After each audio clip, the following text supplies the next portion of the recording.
یہاں پر ہم اللہ تعالیٰ کے لیے، اس کے رسول محمد صلی اللہ علیہ وسلم کی محبت پانے کے لیے، تو ہم آئے جب اللہ کے لیے ہیں، جن کے لیے آئے ہیں، تو جو وقت بھی ہم گزاریں گے وہ انہی کا ہوگا۔ اس لیے یہ محافل جہاں پہ برکات کا ذریعہ بنتی ہیں، وہاں پر ہمارے گناہوں کی بخشش کا سبب بھی بنتی ہے۔ تو اچھی بات نہیں ہے کہ ہم زیادہ وقت اللہ اور اس کے رسول کے ذکر میں گزاریں، لیکن یہ ہے کہ جب آ جائیں تو پھر کوشش کریں دنیاوی گفتگو سے پرہیز کریں۔ جب آ جاتے ہیں جس کے لیے آئے ہیں، پھر اس کے ذکر میں ہی اپنا وقت گزاریں تو اچھا ہے۔ تو اگر کبھی ایسا ہو جائے کہ آپ پہلے آ جائیں اور ہم بعد میں آئیں، تو اس کا بیسٹ وے یہ ہے کہ سب بیٹھ کے درود پاک پڑھیں، قرآن مجید کی تلاوت کریں، کیونکہ دیکھیں جو باتیں ہیں اس کے کرنے کے لیے ہمارے پاس ساری زندگی پڑی ہے۔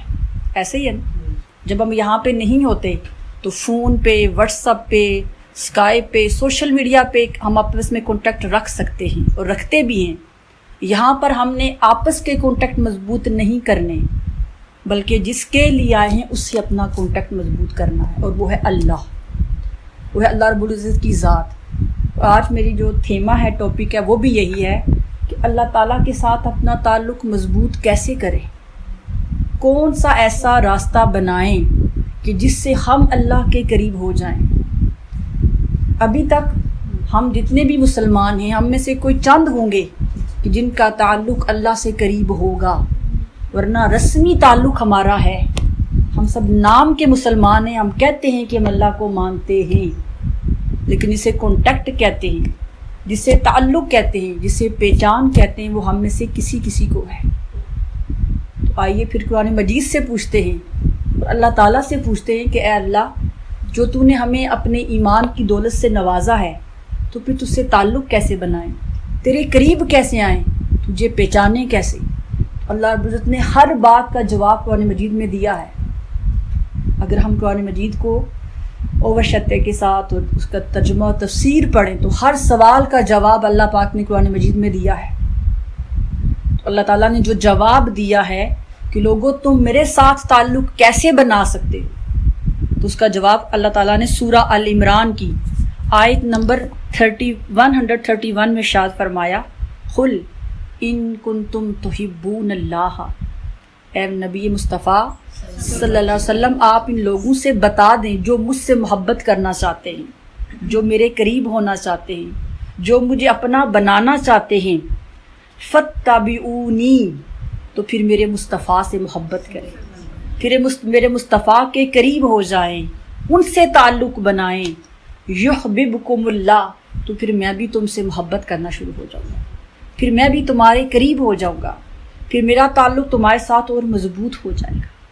تو یہ پہلا راستہ ہے، یہ پہلی وائی ہے جو قرآن مجید نے ہمیں بتائی کہ اگر اللہ سے تعلق قریب کرنا ہے تو اس سے پہلے اللہ کے محبوب محمد مصطفیٰ صلی اللہ علیہ وسلم سے اپنا تعلق بناؤ، کیونکہ یہ خود قرآن میں رب کہہ رہا ہے، خود اللہ نے کہا نا، میں نے تو آپ کو اور ٹو اور لفظی ترجمہ کر کے بتایا ہے کہ اللہ نے کیا کہا ہے۔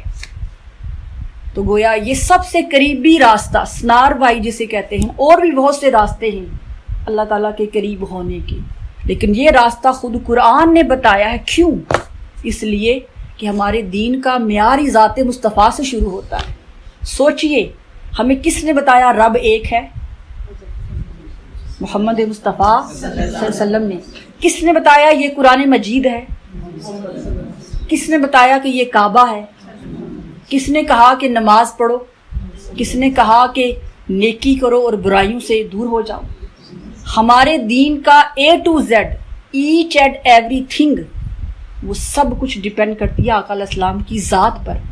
ہمارا دین شروع بھی ان سے ہوتا ہے اور ختم بھی ان پر ہوتا ہے، کیونکہ اللہ تعالیٰ کو تو ہم دیکھ نہیں سکتے تھے نا، اور نہ ہی کوئی دیکھ سکتا ہے، اس لیے اس نے ایک فوربلڈے، ایک ماڈل بنا کر دنیا میں بھیجا کہ مجھے تو نہیں دیکھ سکتے، کسی آنکھ میں طاقت نہیں ہے، لیکن ایک ماڈل بنا کر آپ کے سامنے بھیج رہا ہوں، اسے دیکھو گے تو میں نظر آؤں گا، گفتگو اس کی ہوگی، جمال میرا ہوگا، عمل اس کا ہوگا، کردار اس کا ہوگا، اس کے اندر نسبت اور محبت میری ہوگی۔ تو گویا اگر ہم سب چاہتے ہیں کہ ہمارا تعلق اللہ کے سے جڑ جائے، اللہ کے ساتھ کانٹیکٹ مضبوط ہو جائے، اس سے پہلے ہمیں در مصطفیٰ پہ اپنا سر جھکانا، پہلے اپنے دل کی دنیا کو، اپنے دل کی دنیا کے اندر محبت مصطفیٰ کا بیج بونا ہوگا۔ تو پھر محبت مصطفیٰ کیسے ملے گی؟ سوال تو یہ پیدا ہوتا ہے نا، اللہ کے پاس جانے کے لیے راستہ در مصطفیٰ کا ہے، تو پھر در مصطفیٰ پہ کیسے پہنچے؟ آئیے صحابہ کرام سے پوچھتے ہیں، کیونکہ صحابہ کرام نے بھی در مصطفیٰ کے ذریعے اللہ کو پایا۔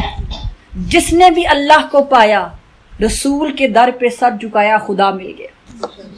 تو صحابہ کرام تو وہ ہستیاں تھیں جنہوں نے وحی کو اترتے دیکھا، ان کے سامنے وحی آیا کرتی تھی۔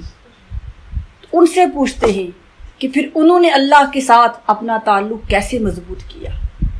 اور اس کا ایک ہی رول تھا جو ان کا تھا، جو کچھ مصطفیٰ کو پسند ہے وہ اپنا لو۔ جس چیز کو سے آقا علیہ السلام کو محبت ہوتی تھی، اس چیز سے صحابہ کرام محبت کیا کرتے تھے۔ جو چیز آقا علیہ السلام کو ناپسند ہوتی تھی، صحابہ کرام اسے چھوڑ دیا کرتے تھے۔ جن راستوں پہ آقا علیہ السلام چلا کرتے تھے، صحابہ ان راستوں پر سجدے کیا کرتے تھے۔ جہاں پہ آقا علیہ السلام کبھی کھڑے ہو جایا کرتے تھے، آقا علیہ السلام کی زندگی کے بعد صحابہ کرام وہاں جا کر کھڑے ہوتے تھے۔ حضرت عبداللہ بن عمر، سیدنا عمر فاروق کے بیٹے جو ہیں، اپنے وقت کے بہت بڑے مجدد مفسر قرآن تھے۔ ایک بار کسی نے دیکھا کہ ایک صحرا میں ویسے ہی اونٹنی گھما رہے تھے، تو کسی نے ان سے پوچھا، اے ابن عمر یہ کیا کر رہے ہو؟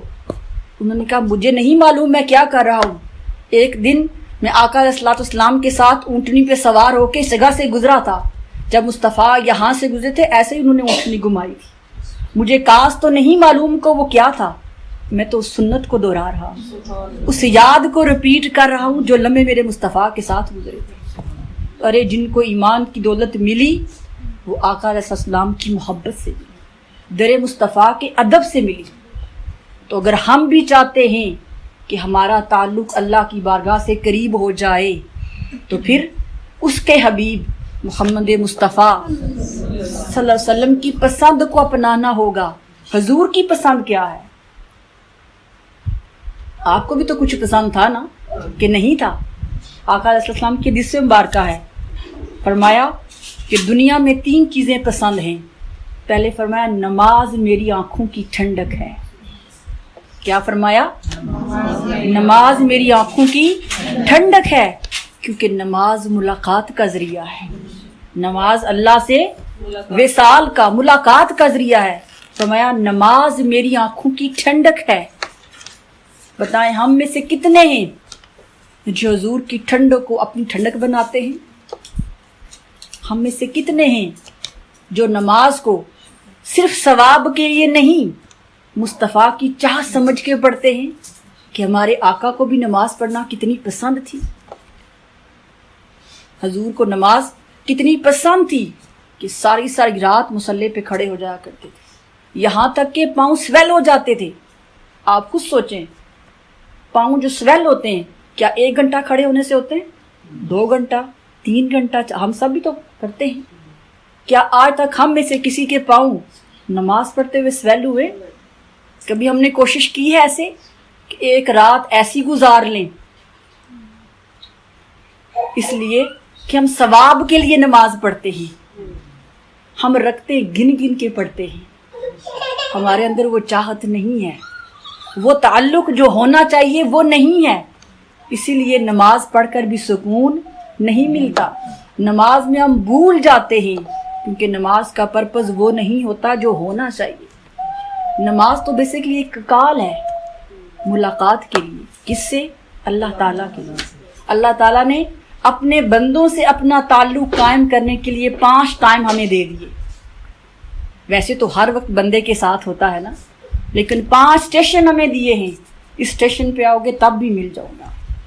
فجر کے وقت اللہ نے اپنی ملاقات کا ٹائم دیا کہ جو ہی اٹھو سب سے پہلے میرے سے ملاقات کرو، کیونکہ جب مجھ سے ملاقات ہو جائے گی تو دنیا کا ہر کام سنور جائے گا، ہر محتاجی بیماری سے دور ہو جاؤ گے۔ آج ہم سب بتائیں ہم کتنے جو فجر کی نماز کا اہتمام کرتے ہیں؟ ہم ساری رات فلم دیکھنے کے لیے جاگ سکتے ہیں، ایگزام کے دن ہوتے ہیں ہم سب دن رات جاگتے ہیں، ایسا ہی ہے، لیکن جو ہی نماز کا وقت ہوتا ہے ہم سو جاتے ہیں۔ بتائیں ایسا ہوتا ہے کہ نہیں ہوتا؟ ہم فیسٹ پہ جائیں گے، ساری رات فیسٹ کے لیے جاگ لیتے ہیں، جب گھر آئیں گے تھکے ہوتے ہیں، نماز کا ٹائم بھی ہوتا ہے۔ ہم میں سے کتنے ہیں جو سوچتے ہوں گے ابھی 1 گھنٹہ رہ گیا ہے نا نماز کو، چلو جاگ کا انتظار ہی کر لیں، لیکن ہم ایسا نہیں کرتے۔ کچھ خوش نصیب ایسے ہیں جو ایسا کرتے ہوں گے، میں اوور آل اپنی سوسائٹی کی بات کر رہی ہوں۔ کیوں ایسا ہوتا ہے؟ اس لیے کہ ہماری ترجیحات، ہماری پیورٹیز اللہ تعالیٰ کی سے محبت نہیں ہے، دنیا کی محبت ہے۔ ارے لوگو، یہ دنیا کی چیزیں، یہ دنیا کی محبت سب ٹیمپریری ہے، یہ اس وقت تک ہیں جب تک ہمارے سانس میں سانس ہے۔ جس دن سانس کی ڈوری کٹ گئی، ہم دنیا میں کتنے پاپولر کیوں نہ ہوئے، دنیا میں کتنا ہی بڑا نام کیوں نہ ہوا، کتنے ہی لوگ ہمارے فالوور کیوں نہ ہوں، جس دن سانس کی ڈوری کٹ گئی اسی وقت نام کے ساتھ لیٹ لکھا جائے گا، اسی وقت کاؤنٹ ڈاؤن شروع ہو جائے گا۔ اس دن نہ بڑا نام، نہ بڑا کام، نہ بڑی حیثیت، نہ بڑا لیول، کچھ کام نہیں آئے گا۔ اس دن ایک تعلق کام آئے گا، اور وہ ہے اللہ کی محبت۔ اس کے رسول صلی اللہ علیہ وسلم کی محبت ایسی ہے جو دنیا بھی سنوارے گی، جو قبر کی لائف کو بھی سنوارے گی، آخرت کی لائف کو بھی سنوارے گی۔ اس لیے اپنے آئیڈیل دنیا کو نہ بنائیں۔ دیکھیں لوگ، ہر بندے کا کوئی نہ کوئی آئیڈیل ہوتا ہے نا دنیا میں، اس آئیڈیل کو پانے کے لیے لوگ قربانیاں دیتے ہیں، ایفرٹ کرتے ہیں، اپنی جان لگاتے ہیں، ایسا ہی ہے۔ پھر جب وہ آئیڈیلزم پورا ہو جاتا ہے، تھوڑا ہی عرصہ گزرتا ہے، تو وہ چارمی نہیں رہتی، بیکار ہو جاتا ہے، بور ہو جاتا ہے، وہی چیز آہستہ آہستہ یوز لیس ہونا شروع ہو جاتی ہے۔ ایسے ہے کہ نہیں ہے؟ جب کوئی چیز مل جاتی ہے تو اس کی اہمیت ختم ہو جاتی ہے۔ لیکن جو اہل ایمان ہیں، جو ایمان والے ہیں، انہیں دنیا کو آئیڈل نہیں بنانا چاہیے، انہیں ایسی ذات کو آئیڈل بنانا چاہیے جس کو کبھی فنا ہے ہی نہیں، جس کے ساتھ جب تعلق جڑ جاتا ہے تو پھر وہ اضافہ ہوتا ہے، کمی نہیں ہوتی، اور وہ ایک ہی تعلق ہے۔ دنیا میں ہمارا تعلق کسی سے بھی مضبوط کیوں نہ ہو، کبھی کسی کو دیکھا ہے کوئی کسی کے ساتھ قبر میں جا کے لیٹا ہو؟ آج تک کتنے ہی مضبوط تعلق کیوں نہ ہوں، اپنی قبر میں ہم نے اکیلے ہی جانا ہے، اپنا حساب ہم نے خود دینا ہے۔ تو پھر کیوں نہ ایسا سہارا ڈھونڈیں، ایسا کانٹیکٹ ڈھونڈیں جو ہر جگہ ہمارے ساتھ ہو، اور وہ کانٹیکٹ، وہ سہارا، وہ اللہ اور اس کے رسول کی ذات ہے جو بندے کو کبھی تنہا نہیں چھوڑتی۔ سورہ الحدید قرآن مجید کی ہے، اس میں اللہ پاک ارشاد فرماتا ہے، اے بندے تو وہ لمحہ تو بتا جس لمحے میں نے تجھے تنہا چھوڑا ہو۔ اللہ کہتا ہے یاد کر وہ وقت کہ جب تو عالم ارواح میں روح تھا، اے بندے میں تب بھی تیرے ساتھ تھا۔ پھر تو عالم ارواح سے اپنی ماں کے پیٹ میں آیا، تو اے بندے میں تب بھی تیرے ساتھ تھا۔ پھر تو ماں کے پیٹ سے ماں کی گود میں آیا، تو تب بھی تیرے ساتھ تھا۔ پھر ماں کی گود سے تو اپنے باپ کے کندھوں پر آیا، تو میں تب بھی تیرے ساتھ تھا۔ پھر تو نے چلنا پھرنا شروع کیا، تو میں تب بھی تیرے ساتھ تھا۔ پھر تو جوان ہو گیا تو تب بھی تیرے ساتھ تھا۔ پھر بوڑھا ہوا تب بھی تیرے ساتھ تھا، اور جب تو مر کر قبر کی اندھیرے گھر میں گیا تو میں تب بھی تیرے ساتھ تھا۔ اے بندے بتا ایسا کوئی لمحہ جب میں نے تیرا ساتھ چھوڑا ہو، جب میں تجھ سے جدا ہوا ہوں۔ یہ اللہ فرما رہا ہے۔ اللہ تو ہر لمحہ اپنے بندے کے ساتھ ہے نا، لیکن سوال یہ پیدا ہوتا ہے کہ اس کا بندہ کب کب اس کے ساتھ تھا۔ وہ تو ہر وقت ہمارے ساتھ ہے، اس نے کسی لمحے ہمیں اکیلا نہیں چھوڑا، لیکن ہم نے کب کب اسے اپنے ساتھ پایا، ہم نے کب کب اسے پہچانا۔ کیا ہم نے پہچانا بھی ہے کہ نہیں؟ بس اسی پہچان کی ضرورت ہے۔ وہ تو ہم سے جدا نہیں ہے، وہ ہم سے دور نہیں ہے۔ اللہ تعالیٰ کو منانا، اللہ تعالیٰ کے ساتھ تعلق بنانا دنیا کا آسان ترین کام ہے۔ اللہ تعالیٰ کو منانے کے لیے صرف ایک آنسو، ایک سجدہ، دل کا ٹوٹنا، بس دل میں ندامت کا احساس پیدا کر لیں، اپنی غلطی کا احساس پیدا کر لیں تو وہ رب اتنا رحمان ہے کہ وہ اپنے بندوں کو بخش دیتا ہے۔ امام غزالی رحمۃ اللہ علیہ نے اپنی کتاب مکاشفۃ القلوب میں ایک واقعہ لکھا ہے کہ سیدنا موسیٰ علیہ السلام، آپ کو معلوم ہے نا، اللہ سے باتیں کرتے تھے کوہ طور پہ جا کے، تو ایک بار اللہ سے باتیں کرتے کرتے کہا، مولا میں اپنی امت کا سب سے گناہ گار آدمی دیکھنا چاہتا ہوں۔ تو اللہ پاک نے فرمایا، موسیٰ کیا کرو گے دیکھ کر؟ کہا دیکھنا چاہتا ہوں کہ وہ کیسا ہے جو میری امت کا سب سے لویسٹ ہے۔ تو فرمایا، موسیٰ کل صبح فلاں پل پہ کھڑے ہو جانا، ایک آدمی گزرے گا یہاں سے جو سب سے پہلے گزرے گا، اس کی نشانی یہ ہے کہ اس نے اپنے بچے کی انگلی پکڑی ہوگی۔ تو سیدنا موسیٰ علیہ السلام نے فجر کی نماز پڑھی اور جا کر اس برج کے پاس کھڑے ہو گئے۔ چونکہ اندھیرا تھا تو نظر کچھ نہیں آ رہا تھا، جو ہی صبح کی روشنی پھیلنا شروع ہوئی، آپ نے دور سے دیکھا ایک آدمی آ رہا ہے، اور اس نے اپنے بچے کی انگلی پکڑی ہوئی ہے۔ آپ کے پاس سے وہ گزر گیا، اس کو نہیں معلوم تھا کہ اللہ کے نبی مجھے دیکھ رہے ہیں۔ جب امت کے گناہ گار کو دیکھا تو آپ کی طبیعت پہ بوجھ آیا، اللہ کی بارگاہ میں ہاتھ اٹھائے، باری تعالیٰ تو نے میری امت کا گناہ گار دیکھا تو میں غمگین ہو گیا ہوں۔ جو نبی ہوتے ہیں نا، وہ اپنی امت سے ایسے پیار کرتے ہیں جیسے ماں اپنی اولاد سے پیار کرتی ہے۔ تو فرمایا، باری تعالیٰ اب ایسا کر، مجھے میری امت کا سب سے نیکوکار شخص دکھا دے تاکہ اس کو دیکھ کر میں دل خوش ہو جائے۔ تو اللہ پاک فرمایا، موسیٰ اسی پل پر کھڑے ہو جانا، آج کی شام جو بندہ سب سے آخر میں یہاں سے گزرے گا وہ تیری امت کا نیکوکار شخص ہوگا۔ اب آپ واپس چلے گئے، شام کا انتظار کرنا شروع کر دیا۔ شام کو جب واپس آئے، چونکہ بازار تھا، پہلے لوگ گروپس کی شکل میں واپس جا رہے تھے، پھر 3-3-2 کر کے، پھر کافی دیر گزر کوئی شخص نہ گزرا۔ تو آپ کو لگا کہ شاید اس شخص نے آج آنا ہی نہیں ہے، لیکن کیا آپ نے منظر دیکھا؟ وہی شخص جو صبح وہاں سے اپنے بچے کی انگلی پکڑ کے لے کر گیا تھا وہی گزرا سب سے آخر میں، پھر صبح ہوگی کوئی بھی نہ گزرا۔ تو آپ حیران رہ گئے، اللہ تعالیٰ کی بارگاہ میں عرض کی، بھائی تعالیٰ یہ کیا ماجرا ہے؟ جب صبح تو نے کہا میری امت کا سب سے گناہ گار یہ ہے، اور پھر میری امت کا نیکوکار بھی یہ ایسے کیسے ہو گیا؟ تو اللہ پاک نے فرمایا، موسیٰ تو بالکل ٹھیک ہے، صبح جب یہ یہاں سے گیا تھا نا تو تیری امت کا سب سے گناہ گار ترین شخص یہی تھا۔ تو پھر سیدنا موسیٰ علیہ السلام نے پوچھا، باری تعالیٰ اتنے کم وقت میں اس نے ایسا کیا کیا کہ یہ میری امت کا سب سے نیکوکار بندہ بن گیا ہے؟ تو اللہ پاک فرمایا، موسیٰ پھر سنو، صبح جب یہ یہاں سے گیا تھا اس نے اپنے بچے کی انگلی پکڑی ہوئی تھی، اس نے رات کو اپنے بچے سے وعدہ کیا تھا کہ وہ اسے شاپنگ کروائے گا۔ چونکہ ارلی مارننگ بچے کو لے کے ساتھ آ گیا تھا نا، تو بازار بند تھا، تو بچے کو لے کے باہر چلا گیا، چلو تھوڑی سیر کرواتا ہوں۔ تو بچے نے جب دیکھا کہ دکانیں چھوڑ کے باپ آگے جا رہا ہے تو اس نے باپ سے پوچھا، بابا ہم کدھر جا رہے ہیں؟ تو اس نے کہا کہ بازار ابھی بند ہے، ہم سیر کرنے کے لیے جا رہے ہیں۔ بچے نے زندگی میں پہلی بار وہ پہاڑیاں دیکھی تھی، اس نے فوراً سوال کیا، بابا کیا ان پہاڑیوں سے بڑی کوئی چیز ہے؟ اس نے کہا، ہاں بیٹا، پہاڑیوں سے بڑے پہاڑ ہوتے ہیں، فیل۔ پھر بچے نے اگلا سوال کیا، پہاڑوں سے بڑا کیا ہوتا ہے؟ اس نے کہا، دریا۔ پھر پوچھا، دریا سے بڑا کیا ہوتا ہے؟ کہا، سمندر۔ یہاں پہ والدین کے لیے بھی ایک نصیحت ہے، جو چھوٹے بچے ہوتے ہیں نا ان کے اندر تجسس ہوتا ہے، تو وہ سوال پہ سوال کرتے ہیں۔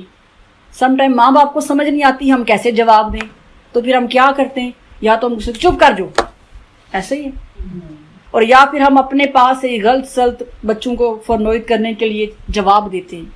یہاں پر والدین کے لیے ایک نصیحت ہے کہ بچے کو آرام، سکون و تحمل سے جواب دیں۔ ہر بچہ ایسے سوال نہیں کرتا، اس 100 میں سے 5-10 ہوں گے کہ جن کا ذہن اتنا تیز ہے کہ ایک سوال کا جواب دیا، نیکسٹ پہ تیار کھڑا ہے، اس کا مطلب ہے اس کا ذہن کریٹیو ہے، وہ کچھ سیکھنا چاہتا ہے۔ اسے آرام سے طریقے سے ٹیکل کریں۔ اگر غصے کا اظہار کریں گے، چڑچڑے پن کا اظہار کریں گے تو بچہ اریٹیٹ ہو جائے گا، اس کے اندر سیکھنے کی خواہش ختم ہو جائے گی، اور اگر ہم غلط جواب دے دیں گے تو اس کا مطلب ہے ہم نے اسے مس گائیڈ کیا ہے۔ اس کے لیے یہ ہے کہ والدین کے پاس کنسکپ ہونی چاہیے۔ جس دور میں ہم رہتے ہیں اس دور کے مطابق نالج ہونا چاہیے۔ کیونکہ آج سے 20-25 سال پہلے کا پڑھا ہوا آج کام نہیں آئے گا. یہ ماڈرن دور ہے، یہ کمپیوٹر کا دور ہے، یہ آئی فون کا دور ہے. آج کا بچہ پیدا ہوتا ہے تو اس کے ہاتھ میں آئی فون ہے.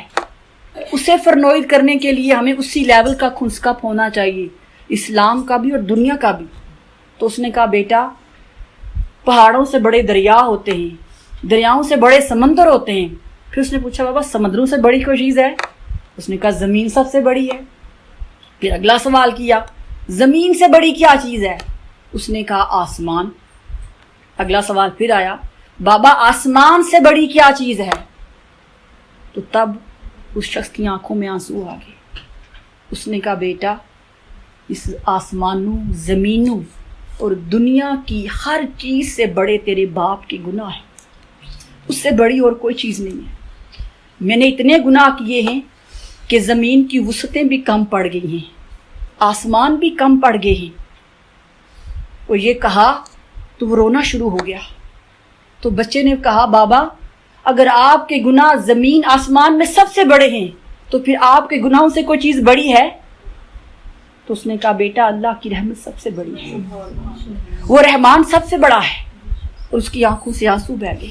تو اللہ پاک فرمایا موسیٰ جس لمحے اس بندے نے میری رحمت کو میری ذات کو زمین آسمان اور دنیا کی ہر شے سے بڑا جانا تو موسیٰ میں نے اس کے سارے گناہ بخش دیے، اس کے سارے گناہ معاف کر دیے. اور میرا وعدہ ہے کہ جو کوئی شخص سچے دل سے توبہ کرتا ہے تو میں اس کے پچھلے سارے گناہ معاف کر دیتا ہوں، اور اگر وہ آگے برائیاں نہ کرے تو جو گناہ ہوتے ہیں نیکیوں میں بدل دیتا ہوں. تو موسیٰ اس لیے جب یہ صبح گیا تھا تو تیری امت کا سب سے گناہ گار ترین شخص تھا، اور واپس آیا تو نیکوکار بن کے آیا، کیونکہ اس نے اپنے گناہوں کا اعتراف کر لیا. اس نے کنفیس کر لیا کہ میں سب سے بڑا مجرم ہوں. اور کوئی میری بارگاہ میں اعتراف کر کے آئے، میری بارگاہ میں سوالی بن کے آئے تو واپس نہیں کرتا. تو آپ نے دیکھا کہ اللہ تعالیٰ کو منانا کتنا آسان کام ہے. جتنی جلدی اللہ مانتا ہے اتنا تو دنیا میں کچھ بھی نہیں مانتا. کوئی چیز اتنی جلدی قریب نہیں آتی جتنا اللہ بندے کے قریب آتا ہے. جسے قدسی ہے نا، بخاری مسلم میں اللہ پاک فرماتا ہے، سیدنا ابو ہریرہ حدیث کو روایت کرتے ہیں، فرمایا میرا بندہ جب میری طرف ایک قدم اٹھاتا ہے تو میں 2 قدم چل کے آتا ہوں، وہ چل کے آتا ہے میں دوڑ کے آتا. اللہ تعالیٰ جلدی بندے کے پاس آتا ہے. یہ بندہ یہ جو اسے بھول جاتا ہے، وہ تو ہر لمحے بندے کے ساتھ ہے. بس اس کوشش میں ہم نے رہنا ہے کہ ہم نے ہر وقت اپنا تعلق مضبوط کرنا ہے. اسی لیے تو اس نے 5 اسٹیشن دیے تھے، فجر، ظہر، عصر، مغرب، عشاء. یہ 5 اسٹیشن دیے تھے کہ صبح جب اٹھو تو مجھ سے ملاقات کر کے دن بھر کے اپنے کام کرو، جاب کرو، اسٹڈی کرو. پھر جب واپس آؤ تو پھر آ کے مجھ سے ملاقات کرو اور آرام کر لو. آرام کر کے اٹھو تو پھر مجھ سے ملاقات کرو. سوچئے اگر ہم کسی سے محبت کرتے ہوں، جیسے ہمارے فرینڈز ہوتے ہیں، کسی سے شارلیت ہو جاتی ہے، کچھ بھی ہو جاتا ہے، ہم اس سے روز فون پہ بات کرتے ہیں کہ نہیں کرتے؟ بلکہ اسی سے ہی کرتے رہتے ہیں تو اچھا لگتا ہے. اور اگر اس سے روز ملاقات ہو تو اچھا لگتا ہے. اگر دن میں کئی بار ملاقات ہو تو کتنا اچھا لگتا ہے. وہ تعلق مضبوط ہوتا جاتا ہے نا. دیکھیے اللہ تعالیٰ نے بھی اپنے ساتھ تعلق بنانے کا ایک ذریعہ بنا دیا، کیونکہ اللہ بھی چاہتا ہے کہ وہ اپنے بندوں سے محبت کرے، ان کے قریب ہو. اس لیے اس نے 5 اسٹیشن جنہیں نماز کا نام دیا ہے ہمیں پرووائڈ کیے تاکہ بندہ اللہ سے دور نہ ہو. تو اللہ سے اگر ہم نے قریب ہونا ہے تو مصطفیٰ کی محبت کو اپنانا ہے، اور مصطفیٰ کی محبت نماز ہے. وہ کیا ہے؟ نماز ہے. ہم میں سے ہر کوئی کوشش کرے کہ اپنی زندگی میں نماز کو شامل کرے. آج ہماری زندگی کی پہلی ترجیح نماز نہیں ہے. اگر ہم پڑھتے بھی ہیں تو صرف 14، 4، 8، 7 گن کے پڑھ رہے ہوتے ہیں. ہم بہت جلدی تھک جاتے ہیں، بہت جلدی بھول جاتے ہیں. اس کی یہی وجہ ہے کہ نماز میں ہمارا دھیان ہوتا ہی نہیں ہے. اس لیے وہ نماز نہیں رہتی، کیونکہ نماز تو ملاقات ہے. نماز تو ملاقات ہے. اور کسی نے سیدنا مولا علی سے پوچھا کہ ہم رب کو کیسے دیکھیں، کیسے باتیں کریں؟ انہوں نے کہا جب تم نماز پڑھتے ہو تو رب کو دیکھ بھی سکتے ہو، رب سے ملاقات بھی کر سکتے ہو۔ اور پھر فرمایا ایمان کی سب سے بڑی نشانی یہ ہے کہ جب تم نماز پڑھو تو گویا اسے دیکھو، کیونکہ نماز ملاقات کا ذریعہ ہے نا۔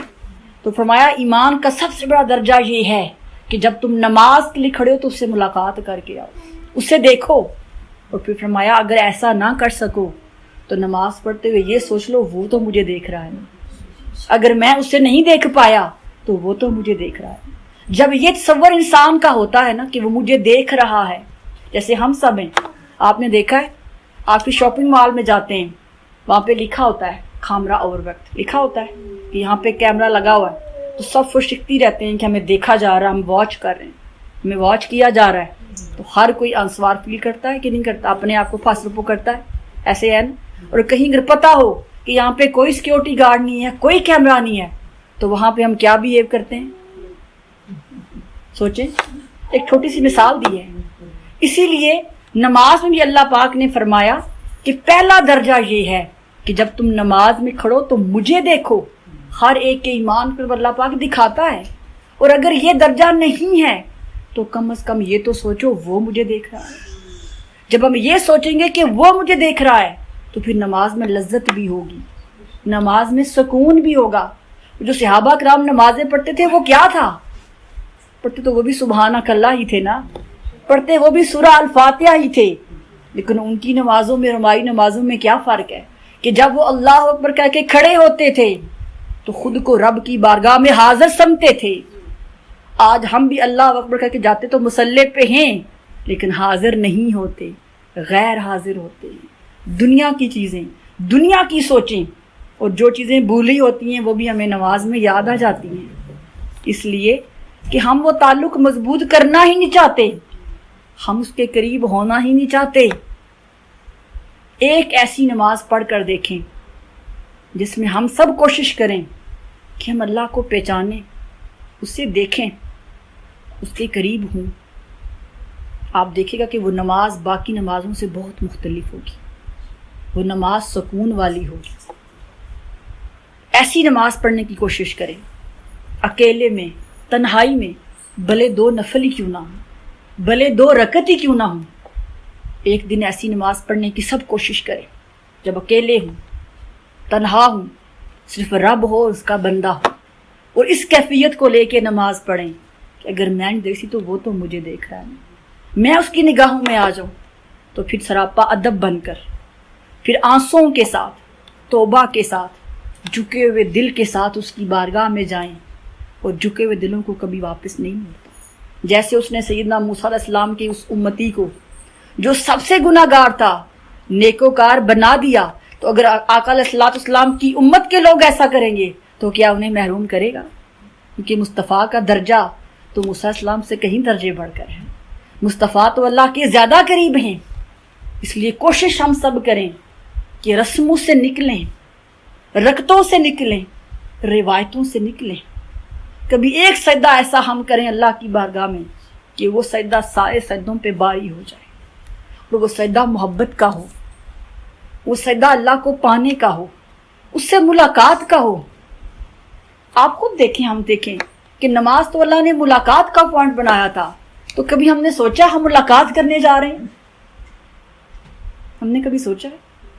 ہم تو ثواب لینے کے لیے، بس رسم پوری کرنے کے لیے پڑھتے ہیں۔ ہمارے گھر میں کوئی مہمان ملنے کے لیے آئے اور ہم اس سے حال چال ہی نہ پوچھیں، اسے اچھا لگے گا کہ میں تو ان کے گھر میں گیا ہوں، انہوں نے تو سلام تک کرنا نہیں گوارا کیا۔ سوچئے ہم جب نماز کے لیے کھڑے ہوتے ہیں، اللہ کی بھی تو خواہش ہوتی ہوگی نا، یہ مجھے ملنے کے لیے آئے ہیں اور ہم اس سے ملنا ہی نہیں چاہتے، اس کے قریب جانا ہی چاہتے۔ وہ تو رحمت کے دروازے کھول کے کھڑا ہے، وہ تو عطا کرنے کے لیے بےتاب ہے۔ وہ تو کہتا ہے، جسے قدسی میں کہتا ہے کہ ہے کوئی مجھ سے مانگنے والا، ہے کوئی مجھے پکارنے والا، ہے کوئی مجھ سے اپنے دکھوں کی دعا لینے والا، مانگ کر دیکھو، عطا نہ کروں تو رب نہ کہنا۔ مانگو تو صحیح، آؤ تو صحیح، جھولی پھیلاؤ تو صحیح۔ ہم جاتے ہی نہیں ہیں، ہم دروازہ نوک ہی نہیں کرتے. ہم خود کو خود ہی مایوس سمجھ لیتے ہیں کہ نہیں اللہ میری نہیں سنے گا. یاد رکھیں اللہ ہر کسی کی سنتا ہے, اللہ ہر کسی کو عطا کرتا ہے, لیکن عطا کرنے کے انداز مختلف ہیں. کسی کو جلدی دے دیتا ہے, کسی کو انتظار کرواتا ہے, اور کسی کو دنیا میں کچھ بھی عطا نہیں کرتا. یہ اس کی مرضی ہے. کیونکہ یاد رکھیں اللہ جب کوئی چیز دیتا ہے تب بھی آزماتا ہے. آزمائش ہوتی ہے انسان کی. جو چیز میں نے اسے عطا کی ہے, اس کے ملنے کے بعد یہ میرے پاس آتا ہے یا مجھے بھول جاتا ہے. پھر جس چیز سے محروم کرتا ہے پھر بندے کو آزماتا ہے اور دیکھتا ہے اگر یہ میرا بندہ ہے تو کیا اس کمی پر یہ مطمئن ہے کہ شکوے کرتا ہے. تو ہر لمحے انسان کی آزمائش ہے. اگر کمی پر انسان صبر کر لے, اللہ کی رضا میں راضی ہو جائے, تو پھر وہ انعام دیتا ہے کہ پوری دنیا کے سارے کام کر لے تو وہ انعام نہیں ملتا. آپ نے سیدنا ایوب علیہ السلام کے بارے میں تو سنا ہے نا, کہ انہیں اللہ پاک نے اتنی لمبی بیماری دی تھی. بیماری سے پہلے سیدنا ایوب علیہ السلام بہت خوبصورت, لمبے خوبصورت جسم تھا آپ کا, سنہرے بال, کیونکہ آپ حضرت یوسف علیہ السلام کی نسل میں تھے تو وہ خوبصورتی کا حصہ بھی آپ کے پاس تھا. تو جب آپ بیمار ہوئے, اتنے بیمار جسم میں کیڑے پڑ گئے, سب نے چھوڑ دیا, ریلیٹیوز نے, ایک وائف آپ کے ساتھ بچی. پھر جس محلے میں آتے تھے محلے کے لوگوں نے بولا کہ اگر آپ اس کو یہاں سے نہ لے کر گئے تو ہم محلے میں آپ کے گھر کو آگ لگا دیں گے, یہ بیماری ہمیں بھی سمجھتے ہو سکتی ہے. تو اس عورت نے آپ کو اٹھایا اور جنگل میں لے گئی اور وہاں جا کر آپ کی خدمت کرنا شروع کر دی. اب چونکہ جسم سارے میں کیڑے پڑے ہوئے تھے اور وہ کاٹتے تھے, لیکن کبھی بھی سیدنا ایوب علیہ السلام کی زبان پر اف تک نہیں آتا تھا.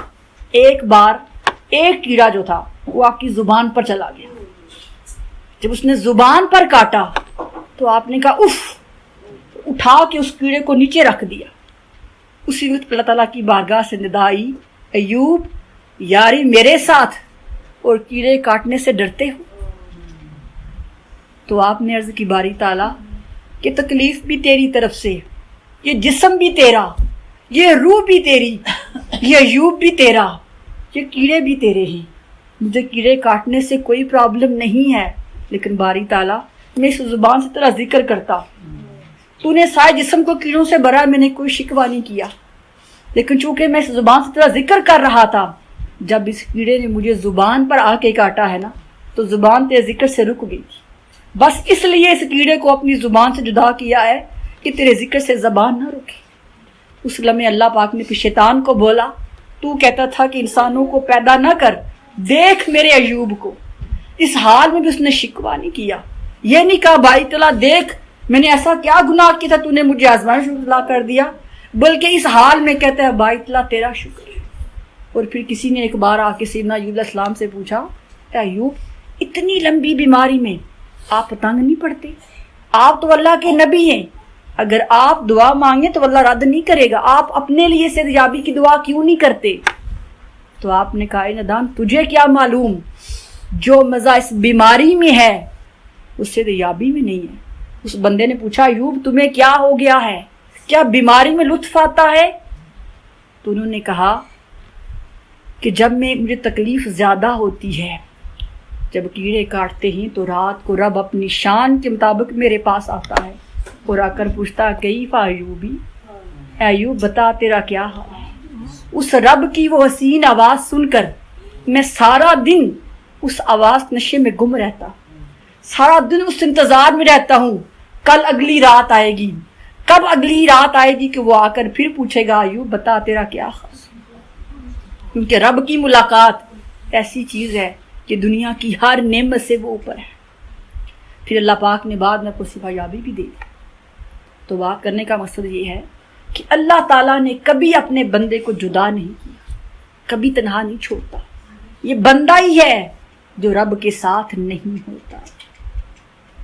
تو ارے لوگوں, اس دن کے آنے سے پہلے پہلے, وہ دن جو موت کی گھڑی ہے وہ ہم سب کے لیے تیار کھڑی ہے. وہ کفن جو ہم سب نے پہنا ہے وہ بازار میں آ چکا ہے. اس وقت کے آنے سے پہلے پہلے اس کے ساتھ اپنا تعلق بنا لیں، اس کے قریب ہو جائیں، کیونکہ اس کے ساتھ باندھا ہوا تعلق دنیا بھی آسان کرے گا اور آخرت بھی آسان کرے گا۔ اس مول کو ہم سب زندگی کا حصہ بنائیں، اس چیز کو اپنا مول بنائیں کہ ہم نے اللہ کے ساتھ اپنا تعلق بنانا ہے۔ اور اللہ تعالیٰ کو میں نے کہا پہلا جو سناروائی ہے وہ ہے اس کے حبیب مصطفیٰ صلی اللہ علیہ وسلم سے محبت کرنا، ان کی پسند کو اپنی پسند بنانا، ان کی ناپسند کو، وہ چیزیں جو آپ کو ناپسند ہیں انہیں اپنی زندگی سے مائنس کرنا۔ ان کو کیا پسند تھا؟ میں نے سب سے پہلے کہا نماز، زبان پر شکوہ نہ لائے، کچھ بھی ہو جائے، کتنی مصیبت آ جائے، کتنی بڑی پریشانی میں مبتلا ہوں، کبھی اللہ سے شکوہ نہ کریں، کیونکہ اللہ کو معلوم ہے کہ میرے بندے کی اس وقت کیا سچویشن۔ ہاں دعا کریں، شکوہ نہ کریں کہ بھائی تعالیٰ یہ میرے ساتھ کیا ہو گیا ہے، ایسا کیوں ہو گیا ہے، یہ نہ کہیں، بلکہ اس سے دعا کریں۔ اللہ کو دعا مانگنا اچھا لگتا ہے، دعا کرنے سے بلائیں ٹل بھی جاتی ہیں، مصیبتیں ختم ہو جاتی ہیں، آزمائشیں ختم ہو جاتی ہیں۔ لیکن جب بندہ گلہ کرتا ہے نا کہ بھائی تعالیٰ یہ میرے ساتھ کیوں کر دیا ہے، تو اللہ بندے سے ناراض ہو جاتا ہے، کیونکہ اس لمحے جب بندہ زبان سے شکوہ کرتا ہے نا تو گویا وہ اللہ کی رضا میں راضی نہیں ہے۔ جو کچھ اللہ نے اس کے لیے منتخب کیا ہے بندہ اسے راضی نہیں ہو رہا، بندہ اپنے آپ کو دیکھ رہا ہے کہ یہ تو مجھے نہیں اچھا لگ رہا، تو بھائی تعالیٰ تو نے میرے لیے ایسا کیوں کیا ہے۔ تو آزمائشوں اور مصیبتوں میں شکوے سے خود کو بچائیں۔ اور نمبر 3، اللہ کی رحمت سے کبھی مایوس نہ ہو، کبھی مایوس نہ ہو، کتنے ہی برے حالات کیوں نہ ہوں، کتنے ہی ہم ڈاؤن جا رہے ہوں، کبھی اس کی بارگاہ سے مایوس نہ ہو۔ وہ دیتا ضرور ہے، آزماتا ہے، کیونکہ جب ہم کہتے ہیں نا بھائی تعالیٰ ہم تیرے ہیں، کہتے ہیں نا، تو وہ پھر چیک کرتا ہے کتنے یہ میرے ہیں۔ یہ جو کہتے ہیں نا بھائی تعالیٰ ہم تیرے بندے ہیں، تو اس نے چیک بھی تو کرنا ہے، ٹیسٹ بھی تو لینا ہے نا کہ یہ جو کہتے ہیں تیرے ہیں کتنے ہیں، تو اس کے آزمانے کے انداز بھی جدا ہے۔ اور چوتھی چیز جو آقا علیہ السلام کو پسند ہے وہ انسانیت کی خدمت۔ ہم سب کوشش کریں کہ لوگوں کی بھلائی کے کام کریں، کوشش کریں ہم میں سے کوئی ایک تن ڈانپ سکے، کسی ایک پریشان چہرے پہ مسکراہٹ لا سکے، کسی کی پریشانی کم کر سکیں، کسی ایک پیاسے کو پانی پلا سکیں، کسی ایک بھوکے کو کھانا کھلا سکیں۔ جس انداز میں ہم مدد کر سکتے ہیں وہ ضرور کریں، بغیر ریوارڈ کی توقع کیے۔ اس سے ریوارڈ نہ مانگے جس کے ساتھ نیکی کر رہے ہیں، بلکہ اللہ کی رضا کے لیے، اللہ کی خوشی کے لیے، اللہ کی ولیے کے لیے، اللہ کو راضی کرنے کے لیے کوئی ایک ایسا کام ضرور اپنی زندگی میں کر کے جائیں جس سے انسانیت کو، ہیومن بینگ کو فائدہ ہو۔ اور ضروری کہ وہ مسلمان ہی ہو، انسان ہو، جانور ہو، غیر مسلم نارویجن ہیں، اگر ان کو ہماری ہیلپ کی ضرورت ہے تو ہمیں ان کی بھی کرنی چاہیے، کہ اللہ تعالیٰ مذہب نہیں دیکھے گا کہ ہم نے صرف مسلمان کی مدد کی ہے، اللہ دیکھے گا کہ کس کے لیے کی ہے۔ بندے تو وہ بھی اللہ کے ہیں نا، بھلے اس کو نہیں مانتے تو کیا وہ ان کو رزق نہیں دیتا، عزت نہیں دیتا، ترقی نہیں دیتا؟ اگر وہ رب ہو کر جو اس کو نہیں مانتے سب کچھ عطا کر رہا ہے، تو پھر ہم کون ہوتے ہیں کہ یہ کہنے والے کہ مسلمان زیادہ پاک صاف اور سچے، ہمیں ان کی مدد کرنی چاہیے، غیر مسلم کی نہیں کرنی چاہیے؟ اگر ہمارے نابو میں کوئی ایسے لوگ ہیں، بوڑھے ہیں، بیمار ہیں، بھلے وہ نارویجن کسی بھی کنٹری سے ہوں، ہمیں کوشش کرنی چاہیے، جن کے پاس ٹائم ہو نکالیں ان کے لیے ٹائم، بسوک کر لیں، جو ہیلپ کر سکتے ہیں وہ ضرور۔ میں نے ایک مثال دی ہے جسٹ، اس وجہ سے ان سے دور نہ ہوں کہ وہ نارویجن ہیں، وہ غیر مسلم ہیں، بلکہ یہ سوچیں کہ وہ اللہ کے بندے ہیں۔ یہاں پر بہت سے ناروے میں فلٹنگر آئے ہوئے ہیں، ان کے پاس 5 ٹائم میں چلے جائیں، بات چیت کر لیں۔ دیکھیں جو کمیونیکیشن ہوتی ہے، کسی کو سہارا دینا، کسی کو حوصلہ دینا، کسی سے اچھی گفتگو کرنا، یہی بہت بڑی بات ہوتی ہے۔ اچھی گفتگو کر لیں، ان کو سہارا دے دیں، اگر اللہ نے مال دیا تو ان سے ان کی مدد کر لیں۔ کسی ایک چہرے کی مسکراہٹ جو آپ نے دی ہوگی، ہو سکتا ہے وہی کام اللہ کو پسند ہو جائے، وہی ہماری قربت کا ذریعہ بن جائے، کیونکہ جب اللہ کے بندوں سے اللہ کی خاطر محبت کریں گے تو پھر وہ بھی ہمارے قریب ہو جائے گا۔ اسی لیے علامہ اقبال نے کہا تھا کہ آدم کے کسی روپ کی تحقیر نہ کر، خدا ملتا ہے روپ بدل بدل کر۔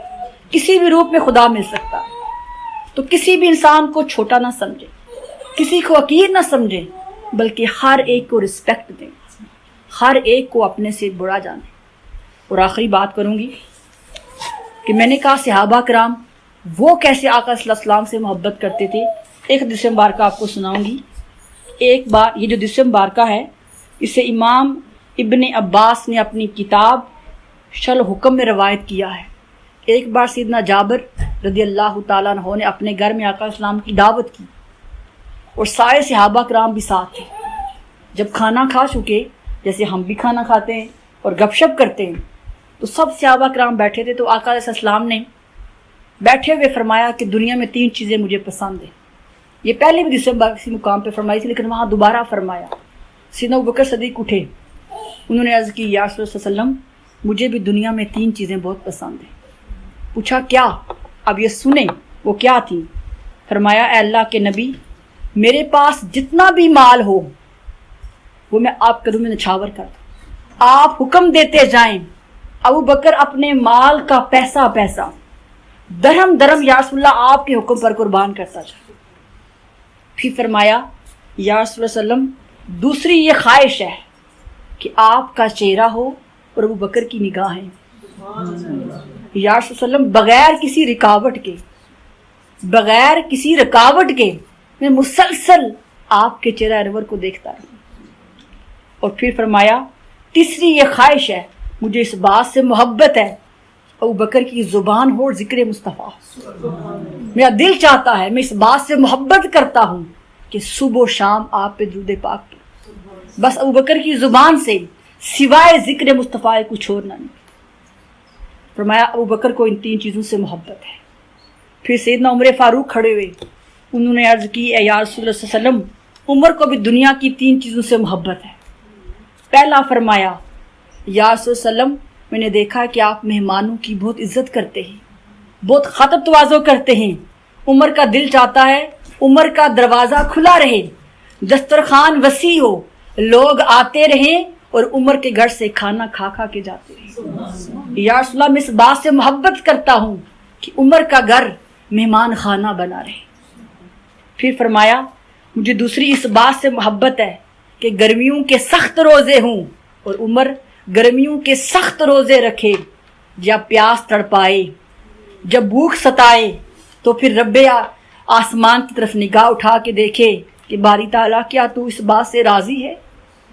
اور پھر فرمایا تیسری اس بات سے محبت ہے کہ آقا آپ سامنے موجود ہوں، جتنے آپ کے دشمن ہیں جو آپ سے محبت نہیں کرتے، جو آپ کو نہیں مانتے، یا رسول اللہ صلی اللہ علیہ وسلم عمر کی تلوار ہو اور میں آپ کے سامنے ان سب ایک ایک کی گردنیں اتار کے آپ قدموں میں رکھ۔ پھر سیدنا مولا علی کھڑے ہوئے اور کہا یا رسول اللہ صلی اللہ علیہ وسلم علی کو بھی 3 چیزیں پسند ہیں، اور وہ کیا تھیں کہ پہلی آپ ہوں اور علی کی نماز ہو۔ ایک نماز کے ساتھ وہ آپ نے سنا ہے نا کہ ایسی نماز ادا کی تھی کہ جس کو پڑھنے کے لیے اللہ پاک نے سورج کو واپس پلٹا دیا تھا۔ صحیح بخاری اور مسلم کے جسے مبارکہ ہے نا کہ جب ایک غزوہ سے آقا اسلام واپس تشریف لائے تھے، سیدنا مولا علی ساتھ تھے، تو راستے میں آقا اسلام فرمایا علی میں تھک گیا ہوں، تھوڑی دیر آرام کرنا چاہتا ہوں۔ تو سیدنا مولا علی نے عرض کیا یا رسول اللہ وسلم تکیہ تو نہیں، علی کی گود حاضر ہے۔ سب تھوڑی دیر کی یہ سوچئے وہ کیسا لمحہ ہوگا، وہ کیسے نصیب تھے مولا علی کے کہ جنہیں آقا علیہ السلام کے چہرہ انور کی خدمت کا موقع ملا۔ اس وقت نہیں کہا کہ یا رسول اللہ صلی اللہ علیہ وسلم میں نے نبی نماز پڑھنی ہے، بلکہ انہوں نے دل میں سوچا ہوگا کہ یہ موقع تو پھر بار بار نہیں ملے گا، نماز تو پھر بھی پڑھ سکتا ہوں لیکن چہرہ مصطفیٰ تو بار بار تکنے کا موقع نہیں ملے گا۔ تو آقا علیہ السلام آپ کی گود میں سو گئے۔ جب آپ اٹھے تو دیکھا سیدنا مولا علی کے چہرے میں پریشانی تھی۔ اٹھتے ہی پوچھا علی کیا ہوا؟ انہوں نے کہا یا رسول اللہ صلی اللہ علیہ وسلم میری عصر کی نماز قضا ہو گئی ہے۔ تو حدیث میں آتا ہے آقا السلام نے اسی وقت ہاتھ اٹھائے اور کہا اے اللہ علی تیرے اور تیرے نبی کی اطاعت میں مصروف تھا، اے اللہ تو علی کے لیے سورج کو واپس پلٹا دے۔ تو پھر کیا ہوا؟ ابھی آقا صلی اللہ علیہ وسلم نے ہاتھ بند ہی نہیں کیے تھے کہ وہ سورج جو بالکل مغرب کے وقت بالکل نیچے جا چکا تھا، پھر واپس آیا اور دنیا والوں نے یہ منظر دیکھا کہ ڈوبا سورج پھر واپس آیا، پھر عصر کا وقت ہوا اور پھر سیدنا مولا علی نے نماز ادا کی۔ وہ کیوں واپس نہ آتا؟ کیونکہ زبان مصطفیٰ سے جو لفظ ادا ہوتے ہیں اللہ تعالیٰ رد نہیں کرتا۔ ایسی نماز پر پھر تو جان بھی قربان کر سکتے ہیں۔ تو یہ صحابہ کرام کا عمل تھا کہ ان کی زندگی کا مول محبت مصطفیٰ، ان کی زندگی کا مول یہ تھا کہ جس چیز کو آقا علیہ السلام پسند کرتے ہیں اسے اپنی زندگی کا حصہ بنا لیں، جس چیز کو مصطفیٰ ناپسند کرتے ہیں اسے اپنی زندگی سے دور کر لیں۔ ایک صحابی رسول تھے، آپ کو معلوم ہے جب یہ گولڈ کی حرمت کا وقت آیا تھا حکم، پہلے جو تھے مسلمان وہ گولڈ کی رنگز اور بریسلیٹ جو بھی تھا وہ پہنتے تھے۔ جب حرمت کا وقت آیا کہ جو میل ہیں وہ گولڈ یوز نہیں کر سکتے، تو ایک صحابی رسول تھے، وہ اپنے گھر سے باہر نکلے، راستے میں تھے، انہوں نے انگوٹھی پہنی ہوئی تھی گولڈ کی، راستے میں کسی نے ان کو بتایا کہ مسلمانوں کے لیے حکم آ چکا ہے کہ مسلمانوں کے جو مرد ہیں ان کے لیے سونا حرام ہے۔ انہوں نے فوراً انگوٹھی اتاری اور پھینک دی۔ اس صحابی رسول نے کہا کہ آپ نے کیوں پھینک دی ہے؟ کون سا رسول خدا دیکھ رہے ہیں؟ انہوں نے کہا تم سمجھتے ہو کہ نہیں دیکھ رہے، میں سمجھتا ہوں دیکھ رہے، میرے لیے مصطفیٰ کا حکم موجود ہے۔ اس سے انگوٹھی اتار کے پھینک دی، کیونکہ ان کا معیار ہمارے جیسا نہیں تھا۔ وہ سچے لوگ تھے، ایمان کے پکے لوگ تھے، خالص لوگ تھے، اس لیے دکھلاوے کے لیے کوئی کام نہیں کرتے تھے۔ تو آج کی جو سپیچ میں نے کی ہے اس کا پرپس بھی یہی ہے کہ اپنے دلوں کو تھوڑا ٹٹول کر دیکھیں تو صحیح، کہیں مردہ تو نہیں کر دیے ہم نے۔ اگر زندہ ہیں تو انہیں محبت مصطفیٰ سے زندگی دیں، عشق مصطفیٰ سے زندگی دیں، اطاعت مصطفیٰ کے پانی سے زندگی دیں۔ یہ ایسا پانی ہے جو ہماری زندگیوں کو موت کے بعد بھی مردہ نہیں کرے گا۔ آقا علیہ السلام کی محبت تو ایسی محبت ہے کہ ایک شخص تھا، امام قشیری نے اپنی کتاب میں اس واقعہ کو لکھا ہے، میں اس لیے آپ سے شیئر کرنا چاہتی ہوں۔ یہ بہت پہلے کا واقعہ نہیں ہے، جو صحابہ کرام کے واقعات تو سنے کیونکہ انہوں نے آقا علیہ السلام کو دیکھا تھا۔ امام قشیری تابعین میں سے آتے ہیں اور اپنے دور کے بہت بڑے مفسر اور محقق تھے۔ ان کی کتاب بھی رسالہ قشیریہ کے نام سے مشہور ہے۔ وہ روایت کرتے ہیں کہ میں حج کرنے کے لیے گیا تو وہاں پہ دیکھا ایک بندہ کعبے کا طواف کرتا ہے تو درود شریف پڑھ رہا ہے، صفا مروہ پہ جا رہا ہے درود شریف پڑھ رہا ہے۔ جو بھی وہ طواف میں عمرہ میں جو رکن بھی آتا ہے، آپ کو معلوم ہے ہر رکن کی الگ دعائیں ہیں، لیکن کہتے ہیں میں نے اسے دیکھا کہ وہ جہاں کا درود پاک پڑھتا تھا، تو کہتے ہیں بڑا حیران ہوا، مجھے لگا شاید کوئی اور دعا نہیں آتی ہوگی، اسے درود پاک پڑھ رہا ہے۔ تو کہتے ہیں میں اس کے پاس گیا اور جا کر اسے بولا بندے تم حج کرنے آئے ہو لیکن میں تمہیں دیکھ رہا ہوں کہ تم ہر جگہ پہ درود پاک پڑھ رہے ہو، تمہیں کوئی اور دعا نہیں آتی؟ تو کہتے ہیں میں یہ بات سن کے وہ رو پڑا۔ اس نے کہا امام میری بات سنیں۔ اس نے پھر کہا کہ میں اور میرا باپ دونوں ہم خراسان سے حج کے لیے آ رہے تھے، جب کوفہ پہنچے تو میرے والد کی طبیعت خراب ہو گئی اور پھر ڈیتھ ہو گئی، لیکن جو ہی میرے باپ کی ڈیتھ ہوئی اس کا چہرہ رنگ بدل گیا اور شکل چینج ہو گئی، انسان جس شکل ہی نہیں رہی۔ مجھے نہیں معلوم کہ میرے باپ نے دنیا میں ایسے کون سے گناہ کیے تھے کہ اس کی شکل ہی بدل گئی۔ اس نے کہا شیخ میں تو وہاں اکیلا تھا پردیس میں، کسی کو جانتا نہیں تھا اور پریشان تھا شرم کے مارے، کس کو بولوں کہ آ کر مدد کرو میرے باپ کے لیے کفن دفن کی، کیونکہ جب لوگ آئیں گے اور میرے باپ کی بگڑی شکل دیکھیں گے تو میں کیسے ان کو جسٹیفائی کروں گا۔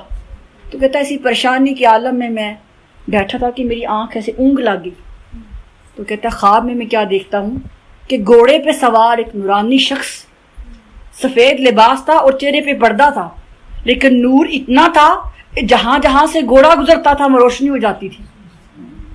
تو کہتا ہے پھر وہ جو گھوڑا سوار تھے وہ نیچے اترے، انہوں نے آ کے میرے باپ کے چہرے پہ ہاتھ پھیرا تو میرے باپ کا چہرہ چاندنی رات سے روشن ہو گیا، وہ شکل واپس آ گئی۔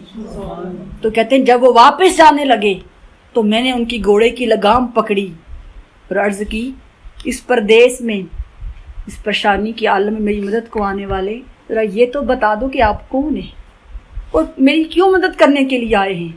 تو کہتے ہیں کہ انہوں نے واپس پلٹا رخ اور کہا کہ تیرا باپ بہت گناہ گار تھا، اسی لیے اللہ پاک نے اس کے گناہوں کی سزا میں اس کا چہرہ بدل دیا تھا، لیکن اس کا یہ بھی معمول تھا کہ یہ ہر روز مجھ پہ بلا ناغہ درود پاک پڑھتا تھا۔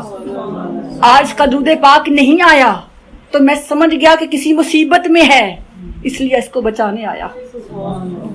اور وہ کوئی اور نہیں، وہ آقا صلی اللہ علیہ وسلم کی ذات گرامی تھی۔ تو درود پاک پڑھنے کی وجہ سے، کیونکہ ویر داغ پڑتا تھا، کبھی ناغہ نہیں کیا تھا، خود آقا اسلام نے اس حدیث میں فرمایا کہ اس کا درود پاک ہر روز آیا کرتا تھا، آج نہیں آیا تو میں سمجھا کسی مصیبت میں ہے، تو اس کی مدد کرنے آیا ہوں۔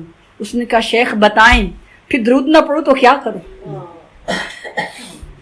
تو اس لیے کوشش کریں۔ اور سیدنا عمر فاروق کی بھی یہی خواہش تھی نا کہ یا رسول اللہ صلی اللہ علیہ وسلم ابوبکر کی زبان ہو اور آپ کا ذکر ہو۔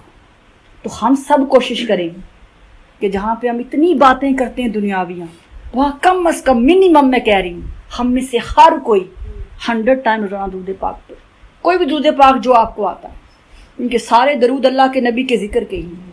جو درود پاک آپ آسانی سے پڑھ سکتے ہیں، ہر بندہ کوشش کرے منیمم، میں نے یہ کہا ہے منیمم ہر کوئی 100 ٹائم پڑھے، اس کے اوپر جو اللہ پاک کو پھر توفیق دے۔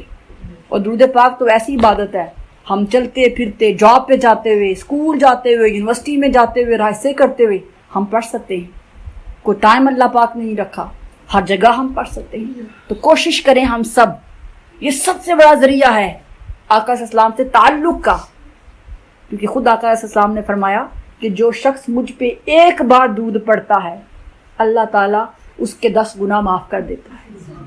اللہ تعالیٰ اس کے 10 گناہ معاف کرتا ہے، 10 درجات میں اضافہ کرتا ہے، اس کی دعاؤں کو قبول کرتا ہے۔ اور پھر آقا اسلام نے فرمایا، جس میں فرمایا کہ قیامت کے دن بہت سی امتیں ہوں گی، نیکوکار بھی ہوں گے، انبیاء بھی ہوں گے، اولیاء بھی، شہداء بھی ہوں گے۔ تو صحابہ کرام جو تھے نا، پوچھتے تھے آقا اسلام سے، سوال کرتے تھے، یا رسول اللہ صلی اللہ علیہ وسلم ابھی تو ہم تھوڑے ہیں، ابھی تو آپ ہم سب کو پہچان لیتے ہیں، لیکن جب قیامت کا منظر ہوگا، آپ کی ساری امت ہوگی اور نبیوں کی امتیں بھی ہوں گی، تو یا رسول اللہ صلی اللہ علیہ وسلم پھر آپ ہمیں کیسے پہچانیں گے؟ تو آقا اسلام نے فرمایا وہ لوگ جو دنیا مجھ پہ درود پاک پڑھتے ہیں، قیامت کے دن میں اپنے ہر اس امتی کو پہچانوں گا۔ حدیث مبارکہ میں آیا وضو کے جو پانی کے نشان ہیں اس سے بھی پہچان لوں گا۔ تو دیکھ لیں کہ درود پاک امت محمدی کا شناختی کارڈ ہے، یا آقا صلی اللہ علیہ وسلم سے پہچان کا ذریعہ بنے گا۔ اس لیے ہم میں سے ہر کوئی کوشش کرے کہ منیمم، میں نے کہا کہ 100 ٹائم تو درود پڑھے، اس سے اوپر اللہ پاک جن کو توفیق دے۔ اور درود پاک ہر وظیفے سے سب سے بڑا وظیفہ ہے، یہ یاد رکھیے گا، ہر وظیفے کی جڑ ہے یہ، اس لیے کوشش کریں اسے اپنی زندگی کا حصہ بنائیں۔ اللہ تعالیٰ کی بارگاہ سے دعا ہے کہ جو کچھ بھی آج ہم نے سنا ہے اس پر ہمیں عمل کرنے کی توفیق عطا فرمائے۔